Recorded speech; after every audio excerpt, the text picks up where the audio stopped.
صلو علی الحبیب صلی اللہ تعالی علی محمد۔ یاد رہے مدنی چینل پر نشر کیے جانے والے سلسلے مدنی خاکے اور دیگر نشریات مختلف مواقع کے مناظر اور آواز کی مکسنگ کے ساتھ پیش کی جاتی ہیں۔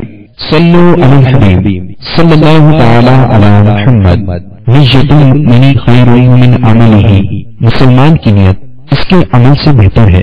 اللہ عز و جل کی رضا پانے اور ثواب کمانے کی غرض سے سلسلہ دیکھنے سے پہلے اچھی اچھی نیتیں فرما لیجئے۔ اللہ کی رضا کی خاطر علم دین حاصل کروں گا، سیکھ کر دوسروں تک نیکی کی دعوت پہنچاؤں گا، خاص خاص باتیں لکھوں گا، اول تا آخر دیکھوں گا۔ صلو علی الحبیب صلی اللہ تعالی علی محمد۔ شیف آقا کی زیارت کا ملا، صحابیات پر لاکھوں سلام۔ الحمدللہ رب العالمین والصلاة والسلام علی سید المرسلین، اما بعد فاعوذ باللہ من الشیطان الرجیم، بسم اللہ الرحمن الرحیم۔ الصلاة والسلام علیک یا رسول اللہ وعلی آلک واصحابک یا حبیب اللہ۔ الصلاة والسلام علیک یا نبی اللہ وعلی آلک واصحابک یا نور اللہ۔ اسلامی بہنوں کی نماز کتاب میرے ہاتھ میں ہے۔ اس کتاب کے 308 صفحات، صفحہ نمبر 170 پر جو درود پاک کی فضیلت درج کی گئی ہے وہ آپ کی خدمت میں پیش کرتا ہوں۔ چنانچہ کنز العمال جلد 1 صفحہ 250 حدیث نمبر 2173۔ خاتم المرسلین رحمت للعالمین، شفیع المذنبین، انیس الغریبین، سراج السالکین، محبوب رب العالمین، جناب صادق و امین صلی اللہ تعالی علیہ وآلہ وسلم کا فرمان مغفرت نشان۔ جب جمعرات کا دن آتا ہے اللہ تعالی فرشتوں کو بھیجتا ہے جن کے پاس چاندی کے کاغذ اور سونے کے قلم ہوتے ہیں، وہ لکھتے ہیں کون یوم جمعرات اور شب جمعہ مجھ پر کثرت سے درود پاک پڑھتا ہے۔ صلو علی الحبیب صلی اللہ تعالی علی محمد وعلی آلہ وصحبہ وبارک وسلم۔ فیضان صحابیات کا سلسلہ ہے۔ الحمدللہ عز و جل پہلے ہم نے کئی سلسلوں میں خاتون جنت رضی اللہ تعالی عنہا کی شان و عظمت وغیرہ کے بارے میں سنا، پھر سیداتنا عائشہ صدیقہ طیبہ طاہرہ عابدہ زاہدہ محدثہ مفسرہ مفتیہ عالمہ رضی اللہ تعالی عنہا کے متعلق ہم کئی سلسلوں سے سن رہے ہیں۔ انشاءاللہ عز و جل آج آپ کے پردے کا جو اہتمام تھا اس کے بارے میں کچھ ہم سننے کی سعادت حاصل کریں گے۔ چھوٹے موٹے اسلام بھائیوں اور مدنی چینل کے ناظرین، اپنے اجر و ثواب کو بڑھانے کے لیے آئیے پہلے کچھ اچھی اچھی نیتیں کیے لیتے ہیں۔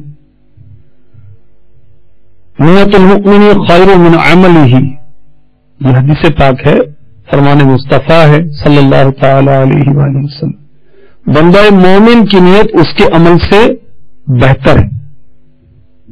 انما الاعمال بالنیات، یہ بخاری شریف کی پہلی حدیث کا جز ہے کہ اعمال کا دار و مدار نیتوں پر ہے۔ اچھی نیت بندے کو جنت میں پہنچا دیتی، کہا جاتا ہے جیسی نیت ویسی مراد، یہ درست ہے۔ تو اچھے کام میں جتنی زیادہ اچھی نیتیں ہوں گی ثواب بڑھتا چلا جائے گا۔ مباح کام اچھی نیت سے نیکی بن جاتا ہے، مستحب ہو جاتا ہے، ثواب کا باعث بن جاتا ہے۔ تو آئیے نیتیں کیجئے کہ انشاءاللہ عز و جل رضا الہی پانے کے لیے، ثواب کے حصول کے لیے اول تا آخر اس سلسلے میں شرکت کی سعادت حاصل کروں گا۔ حسب موقع عز و جل صلی اللہ تعالی علیہ وآلہ وسلم رضی اللہ تعالی عنہ، رضی اللہ تعالی عنہا وغیرہ کہوں گا۔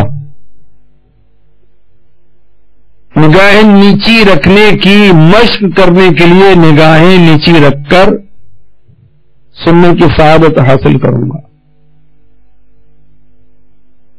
جب صلو علی الحبیب کہا گیا تو نمایاں آواز سے جواب دوں گا، صلو علی الحبیب صلی اللہ تعالی علی محمد وعلی آلہ وصحبہ وبارک وسلم۔ مکتبۃ المدینہ دعوت اسلامی کا اشاعتی ادارہ ہے، اس کی مطبوعہ بہار شریعت جو کہ تصحیح کے ساتھ تخریج کے ساتھ شائع کی گئی ہے، اور اس انداز سے اس سے پہلے بہار شریعت شائع نہیں ہوئی۔ اس میں 16ویں حصے میں صفحہ تیسری جلد کا ہے 640۔ مسند امام احمد حدیث نمبر 25718۔ حضرت امام احمد علی رحمۃ اللہ الصمد نے حضرت سیداتنا عائشہ صدیقہ طیبہ طاہرہ عابدہ زاہدہ رضی اللہ تعالی عنہا سے روایت کی، فرماتی ہیں میں اپنے گھر میں جس میں رسول اللہ صلی اللہ تعالی علیہ وسلم تشریف فرما ہے، یعنی روضہ اطہر میں، ہمارے آقا علیہ الصلوۃ والسلام کا روضہ اطہر کہاں ہے؟ حجرہ عائشہ میں۔ فرماتی ہے کہ میں روضہ اطہر میں داخل ہوتی تو اپنے کپڑے اتار دیتی، یعنی زائد کپڑے جو غیروں کے سامنے ہونے میں ستر پوشی کے لیے ضروری ہیں، اور اپنے دل میں یہ کہتی یہاں تو صرف میرے شوہر اور میرے والد ہیں۔ پھر جب حضرت عمر رضی اللہ تعالی عنہ وہاں مدفون ہوئے تو حضرت عمر رضی اللہ تعالی عنہ کی حیا کی وجہ سے خدا کی قسم میں وہاں نہیں گئی، مگر اچھی طرح اپنے اوپر کپڑوں کو لپیٹ کر۔ صلو علی الحبیب صلی اللہ تعالی علی محمد وعلی آلہ وصحبہ وبارک وسلم۔ میٹھے میٹھے اسلامی بھائیوں، مدنی چینل کے ناظرین، مفسر شہر حکیم الامت مفتی احمد یار خان علی رحمت الرحمان مرآت المناجع جو کہ مشکات کی شرح ہے، اس کے دوسری جلد صفحہ نمبر 527 پر اس حدیث کے تحت لکھتے ہیں جب تک میرے حجرے میں رسول اللہ صلی اللہ تعالی علیہ وسلم اور حضرت ابو بکر صدیق رضی اللہ تعالی عنہ مدفون رہے، تب تک تو میں سر کھولے یا ڈھکے ہر طرح حجرہ شریف میں چلی جاتی تھی، کیونکہ نہ خاوند سے حجاب ہوتا ہے نہ والد سے۔ جب سے حضرت عمر رضی اللہ تعالی عنہ میرے حجرے میں دفن ہو گئے تب سے میں بغیر چادر اوڑھے اور پردے کا پورا اہتمام کیے بغیر حجرے شریف میں نہ گئی۔ حضرت عمر رضی اللہ تعالی عنہ سے شرم و حیا کرتی ہوں۔ اب اس حدیث سے بہت سے مسائل معلوم ہو سکتے ہیں۔ مفتی صاحب لکھ رہے ہیں، نمبر 1، میت کا بعد وفات بھی احترام چاہیے۔ فقہا فرماتے ہیں میت کا ایسا ہی احترام کرے جیسا کہ اس کی زندگی میں کرتا تھا۔ نمبر 2، بزرگوں کی قبور کا بھی احترام چاہیے اور ان سے بھی شرم و حیا چاہیے۔ نمبر 3، میت قبر کے اندر سے باہر والوں کو دیکھتا، انہیں جانتا پہچانتا ہے۔ دیکھو حضرت عمر رضی اللہ تعالی عنہ سے عائشہ صدیقہ رضی اللہ تعالی عنہا ان کی وفات کے بعد شرم و حیا فرما رہی ہیں۔ اگر آپ رضی اللہ تعالی عنہ باہر کی کوئی چیز نہ دیکھتے تو اس حیا فرمانے کے کیا معنی؟ تو معلوم ہوا مردہ جو ہے، جو مرنے والا ہے، وہ قبر سے باہر والوں کو دیکھتا بھی ہے، جنہیں جانتا بھی ہے، انہیں پہچانتا بھی ہے۔ نمبر 4،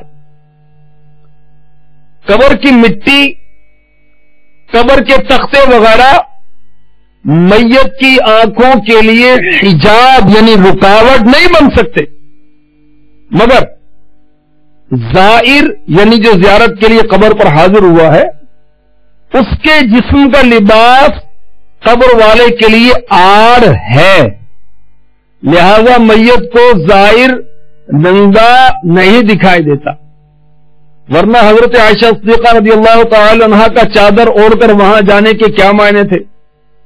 یہ قانون قدرت ہے، لہذا حدیث پر یہ اعتراض نہیں کہ حضرت عمر رضی اللہ تعالی عنہ قبر کے اندر سے ظاہر کو دیکھ رہے ہیں تو ظاہر کے کپڑوں کے اندر کا جسم بھی نہیں نظر آ رہا، کیونکہ جاہلوں میں یہ مشہور ہے کہ عورت اگر قبر پر جائے گی تو وہ قبر والا اس کو ننگا دیکھتا ہے، معاذ اللہ۔ تو ایسا نہیں، جب ہی مفتی صاحب نے اس کا رد کیا۔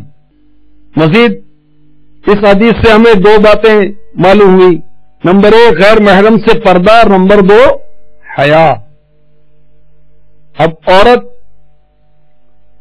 کسے کہتے ہیں؟ لفظ عورت کی میننگ کیا ہے، کیا مطلب ہے؟ لفظ عورت کا مطلب ہے چھپانے کی چیز۔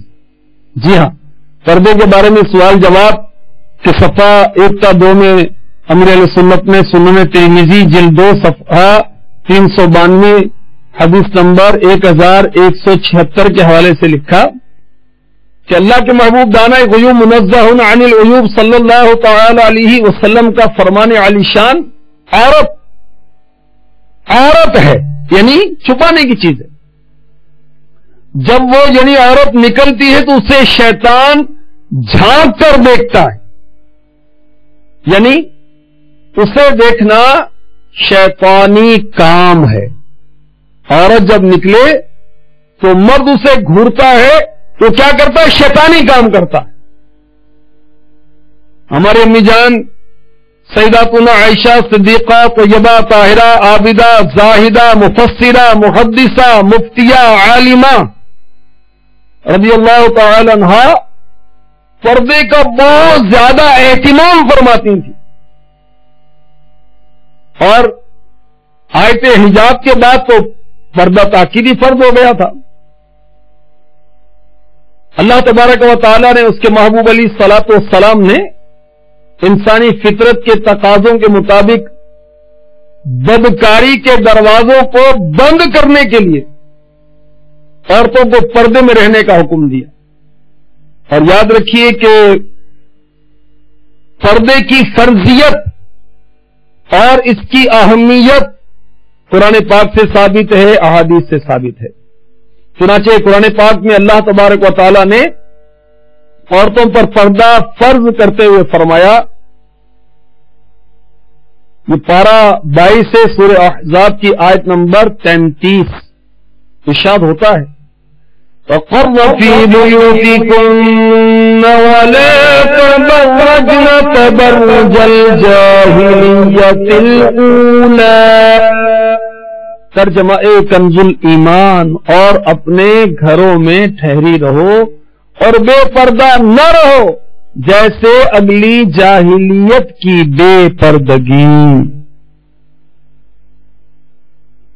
تو صاف صاف حکم ہو رہا ہے عورتوں پر پردے کی فرضیت کا، اور یہ حکم دیا جا رہا ہے کہ وہ گھروں کے اندر رہا کریں، جہالت کی بے حیائی اور بے پردگی کی رسموں کو چھوڑ دیں۔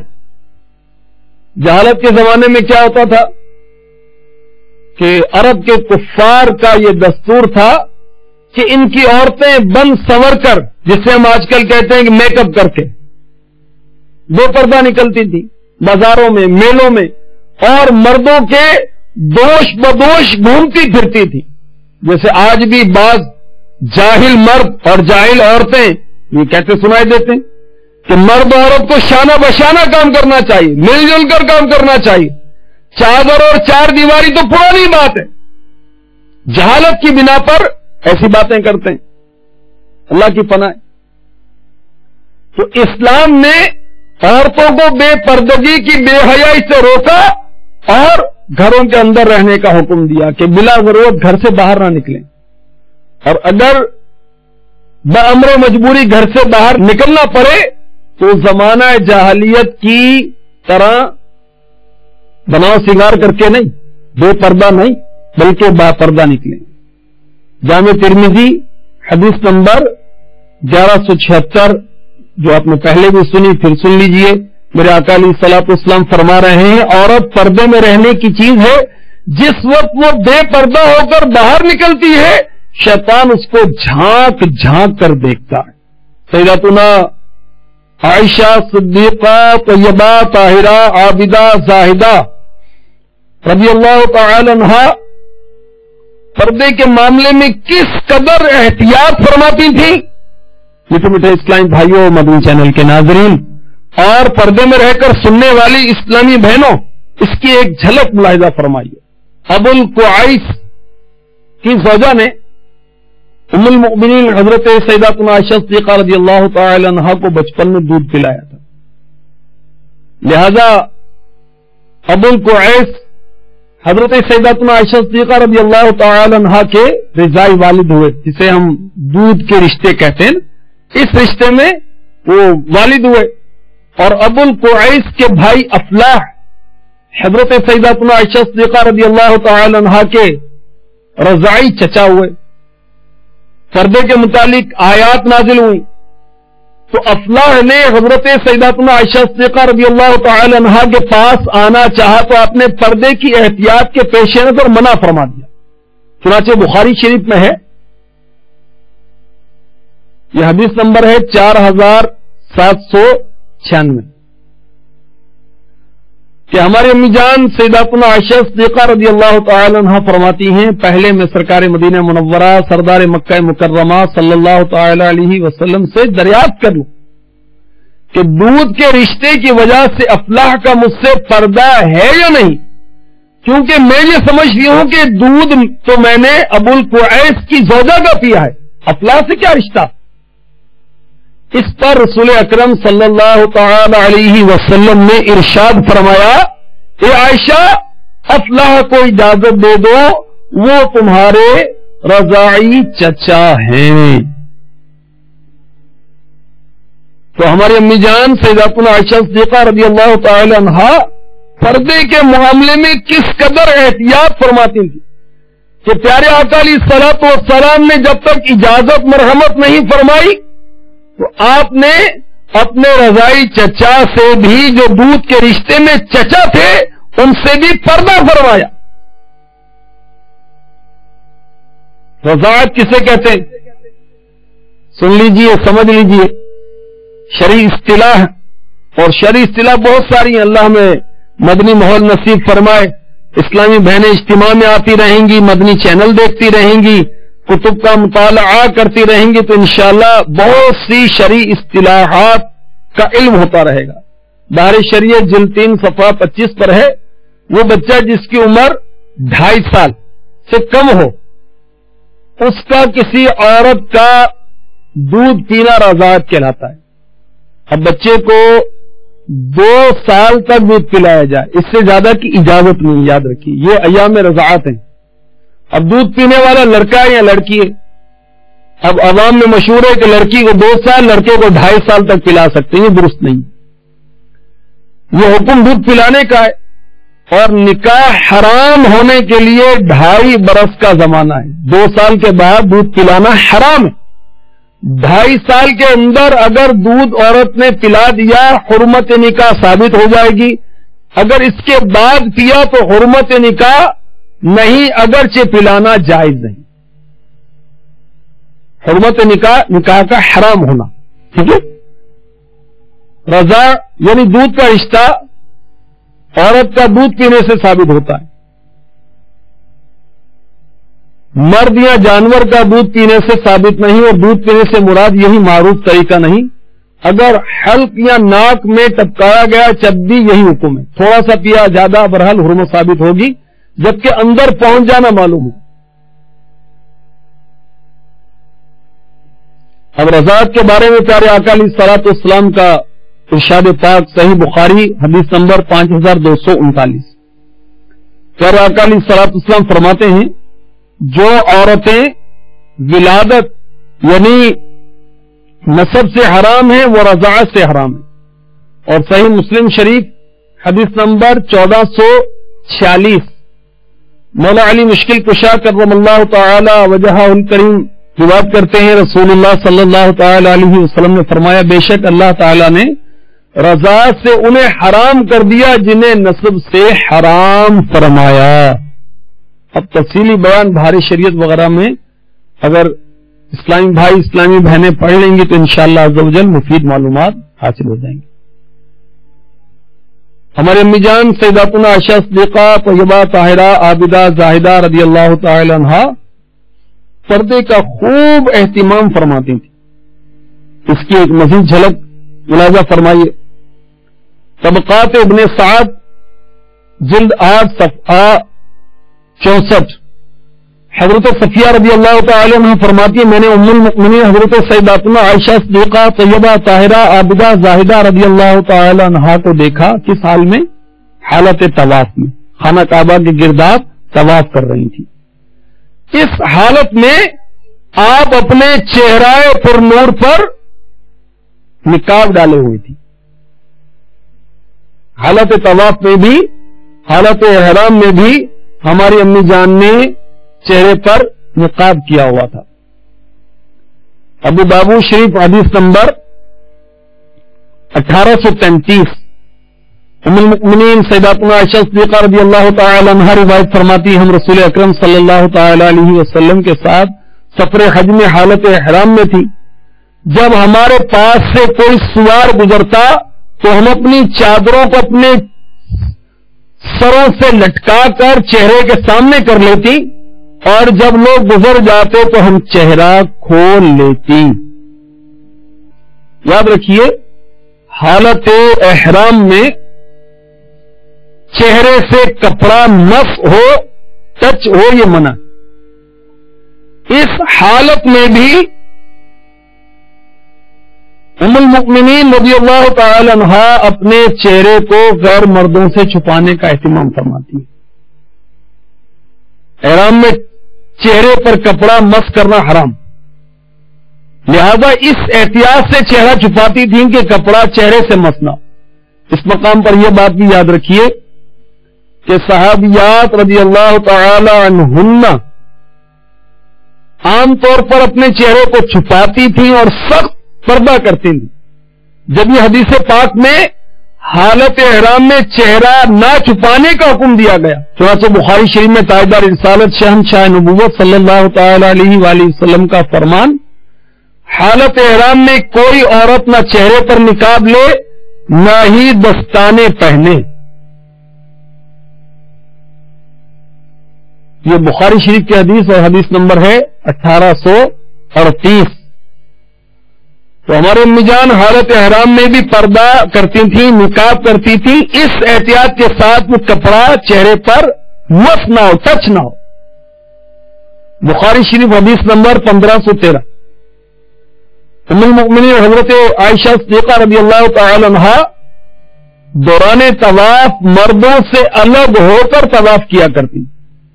ایک عورت نے کہا اے ام المؤمنین چلیے حجر اسود کو بوسہ دیں. حجر اسود خانہ کعبہ میں وہ پتھر ہے جو جنت سے آیا اور جب آیا تو سفید تھا اور ہم گناہ گاروں نے اس کو چوم چوم کر اس کو کالا کر دیا. یہ جنتی پتھر ہے اور قیامت کے روز یہ شفاعت کرے گا.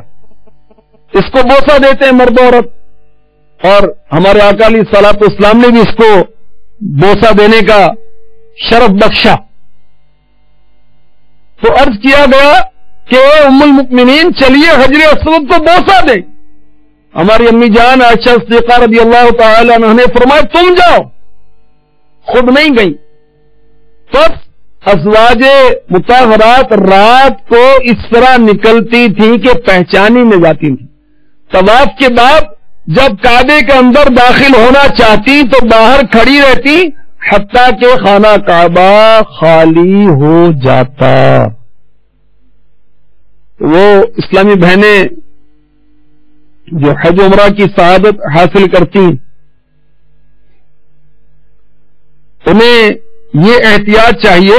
اب اتنے لاکھوں لاکھ مرد و عورت اور طواف کے دوران تو مرد و عورت بہت ساتھ ساتھ ہوتے ہیں. اب اس موقع پر اسلامی بھائیوں کو، اسلامی بہنوں پر نظر کرنے سے بچنا ہے، جسم ٹچ ہو اس سے بچنا ہے، اسلامی بہنوں کو بھی اپنے آپ کو علیحدہ رکھنا ہے اور پردہ بھی رکھنا ہے اور طواف بھی کرنا ہے. تو کوشش یہ کریں کہ جس وقت رش قدرے کم ہو اس وقت طواف کے لیے اسلامی بہنیں وہ مسجد الحرام میں پہنچیں. سیداتنا عائشہ صدیقہ طیبہ طاہرہ رضی اللہ تعالی عنہا پردے کے معاملے میں کس قدر محتاط تھی اور کس قدر اس کا اہتمام فرماتی. آئیے مزید اس کے بارے میں کچھ اور روایات بھی سننے کی سعادت حاصل کرتے ہیں. چنانچہ طبقات ابن سعد جلد 4 صفحہ 63 حضرت اسحاق اعما فرماتے ہیں، یہ نابینا ہے رضی اللہ تعالی عنہ. میں ام المؤمنین حضرت سیداتنا عائشہ صدیقہ رضی اللہ تعالی عنہا کی بارگاہ میں حاضر ہوا. آپ نے مجھ سے پردہ کیا. میں نے عرض کیا مجھ سے پردہ کرتی، حالانکہ میں تو آپ کو دیکھ نہیں سکتا. فرمایا میں تو آپ کو دیکھ سکتی ہوں. اللہ اکبر. ایک روایت میں ہے دخل علیہا رجل اعمی، ایک نابینا شخص بارگاہ میں آیا. وانہا احتجبت منہ، تو آپ باپردہ ہو گئی.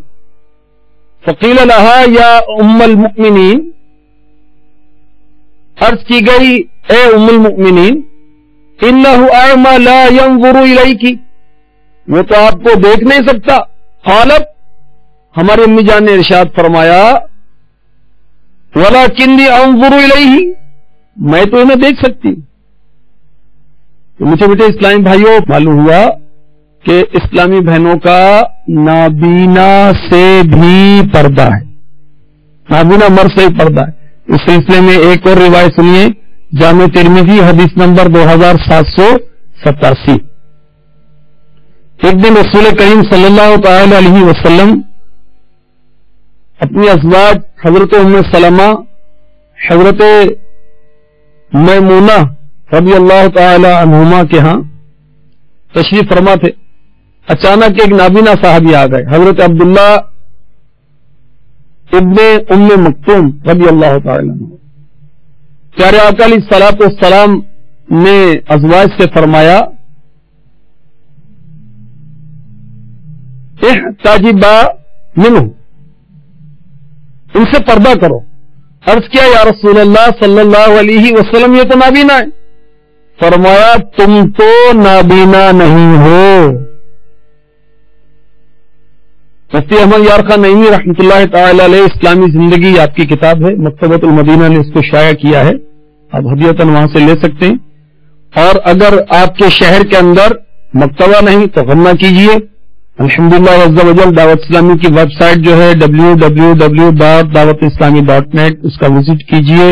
اس میں بے شمار کتب موجود ہیں. الحمدللہ عز و جل 27 زبانیں 27 لینگویج میں کتابیں رسالے موجود ہیں. وہاں سے آپ یہ کتاب بھی سرچ کر سکتے ہیں، اسلامی بہنیں بھی سرچ کر سکتی ہیں اور اس کو پڑھیں. اس میں مفتی صاحب لکھتے ہیں معلوم ہوا کہ صرف یہی ضروری نہیں کہ مرد عورت کو نہ دیکھے، بلکہ یہ بھی ضروری ہے کہ اجنبی عورت غیر مرد کو نہ دیکھے. دیکھو یہاں مرد نابینا ہے مگر پردے کا حکم دیا گیا. مفتی صاحب مزید اس حدیث کی شرح میں فرماتے ہیں عرض کرنے کا مقصد یہ ہے کہ مرد کو حرام ہے کہ اجنبی عورت کو دیکھے. عورت کے لیے اجنبی عورت کو دیکھنا حرام نہیں. حضرت عبداللہ رضی اللہ تعالیٰ عنہ نابینا ہیں، ہم کو دیکھتے نہیں، پھر ہم پردہ کیوں کریں؟ جواب عالی کا مقصد یہ ہے کہ عورت اور مرد پر دو طرفہ پردہ واجب ہے.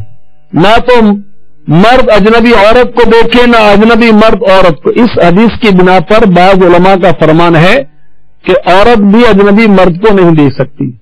تو یاد رکھیے بھاری شریعت میں اور ایک جگہ لکھا ہوا ہے، اس کا خلاصہ یہ ہے کہ جیسے مرد کو دیکھے یہی حکم عورت کا مرد کو دیکھنے کو ہے. اگر عورت کو شہوت کا، بری خواہش کا، بری لذت کا، گندی لذت کا اندیشہ ہو تو اب دیکھنا جائز نہیں، اور اگر ایسا نہیں تو عورت غیر مرد کو دیکھ سکتی ہے. صلو علی الحبیب صلی اللہ تعالی علی محمد. ہماری امی جان عائشہ صدیقہ طیبہ طاہرہ عابدہ زاہدہ رضی اللہ تعالی عنہا پردے کے معاملے میں کس قدر محتاط تھی، اس کا اندازہ اس روایت سے لگائیے. یہ روایت طبقات ابن سعد میں لکھی ہے کہ ہماری امی جان سیداتنا عائشہ رضی اللہ تعالی عنہا حضرت حسن مجتبی راکب دوش مصطفیٰ سید الاسقیاء رضی اللہ تعالی عنہ سے بھی پردہ کیا کرتی تھی. جب یہ بات حضرت ابن عباس رضی اللہ عنہما کو معلوم ہوئی، فرمایا حسن کا عائشہ کو دیکھنا جائز. اور ایک روایت میں ہے کہ ام المؤمنین حسن و حسین حسنین کریمین دونوں سے پردہ کرتی تھی. تو حضرت ابن عباس رضی اللہ عنہما کو معلوم ہوا تو آپ نے فرمایا کہ حسن و حسین رضی اللہ عنہما دونوں کا بارگاہ عائشہ میں حاضر ہونا جائز ہے. اب یہ پردہ بطور تقویٰ تھا، ورنہ آپ رضی اللہ تعالی عنہ کا اس سے پردہ نہیں تھا. ٹھیک ہے. اب سسر جو ہے اپنی بہو سے یعنی بیٹے کی بیوی سے پردہ کرے یا نہ کرے دونوں جائز، مگر تقویٰ یہی ہے، بہتر یہی ہے کہ وہ پردہ کرے. اور شیخ طریقت امیر علیہ سنت حضرت علامہ مولانا محمد الیاس ستار قادری رضوی ضیاء دامت برکاتہم العالیہ کا یہی عمل ہے کہ آپ اپنے دونوں شہزادوں کی ازواج سے آپ پردہ فرماتے. اللہ اکبر. عورت پر اپنے نفس کے جو آداب ہیں، بہت پیاری کتاب ہے یہ آداب دین، امام غزالی رضی اللہ تعالی عنہ کی لکھی ہوئی ہے اور مکتبۃ المدینہ نے اس کو شائع کیا ہے. اس میں امام غزالی رحمۃ اللہ علیہ نے بڑی پیارے مبنی پھول عنایت فرمائے ہیں. سن لیجیے.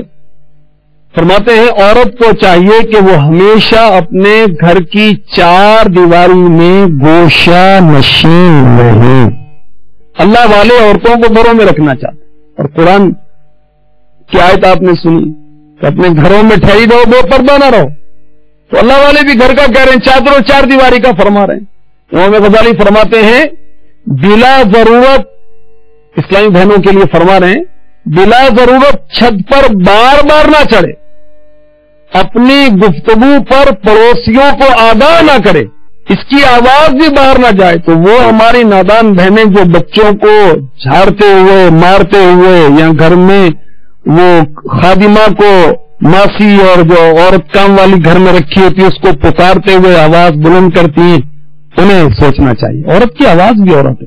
دعوت اسلامی کے اجتماع میں الحمدللہ عز و جل اسلامی بہنیں ہی تلاوت نعت بیان ذکر دعا کرتی ہیں، مگر انہیں تاکید ہے کہ آواز غیر مرتب نہ پہنچے اور اجتماع ہی اتنا بڑا نہ کیا جائے کہ آواز باہر پہنچنے کا امکان ہو.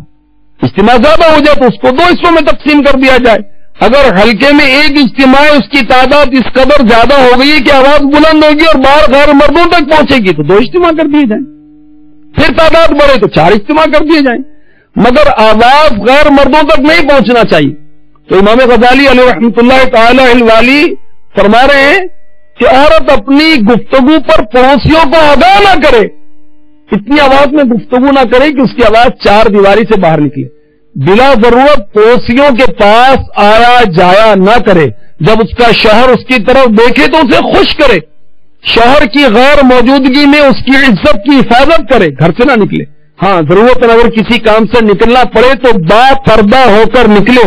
با پردہ ہو کر نکلنے کی شرائط کیا ہیں؟ پڑھیے پردے کے بارے میں سوال جواب.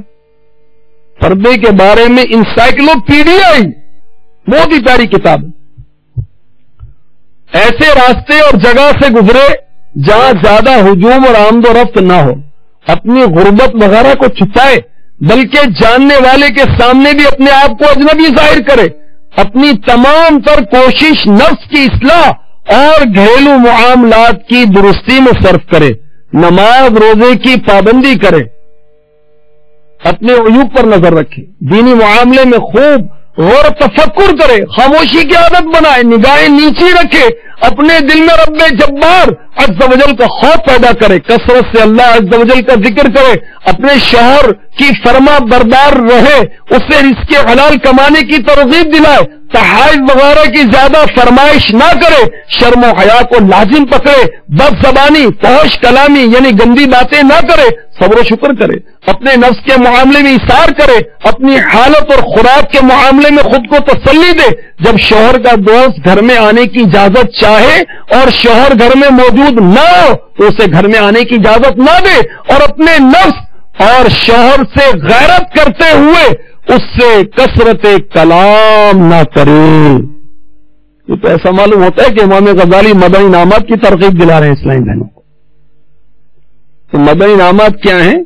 امیر علیہ سنت اپنے مریدین کو، متعلقین کو، اپنے چاہنے والوں کو نیک بنانا چاہتے ہیں، اور اس کے لیے آپ نے نیک بننے کا نسخہ بنا مدنی انعامات عطا فرمایا ہے۔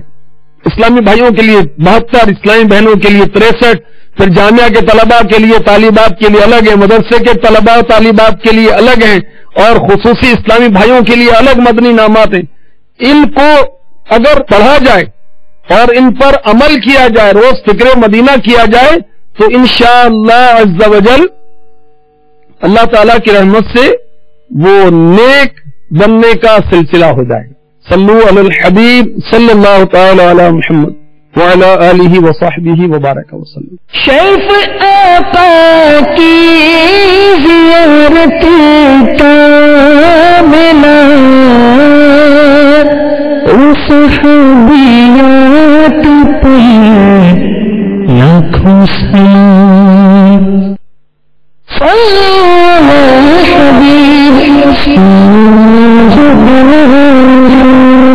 Please send us your views and ideas regarding the program which you have just viewed to the following email address: feedback@madanichannel.tv, or text to the following numbers: 030126127176 and 03124921 389.